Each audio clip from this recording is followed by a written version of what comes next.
Good morning everyone. তো আজকে তো সকাল সকাল উঠে দেখছি ওয়েদারটা এই অবস্থা। আর এই অবস্থায় কার কার কফি খেতে ভালো লাগে আমাকে কমেন্টে জানিও।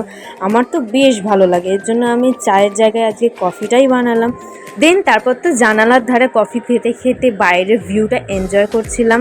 তারপরে তো চলে গেলাম দোকানে, যেহেতু কিছু জিনিস আনা ছিল, কিছু জিনিস বলছে ডিমই আনার ছিল। আজকে কি বানাবো, রান্না কি করবো বুঝতে পারছিলাম না, এই জন্য ডিম নিয়ে নিলাম। তারপর রান্নাটা আজকে আমাকেই সারতে হলো, যেহেতু আজকে মহারানী ঘুমাচ্ছিল।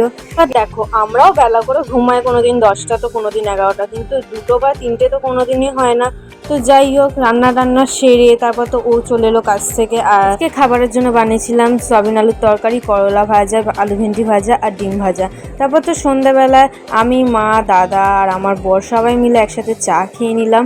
দেখবে মেঘলা মেঘলা ওয়েদারে চা আর কফিটাই একটু বেশি ভালো লাগে। তারপর তো মা আজকে রাতে ডিনারের জন্য বানিয়েছিল চিকেন কষা। তো আজকের দিনটা এভাবেই কাটালাম। So that's it.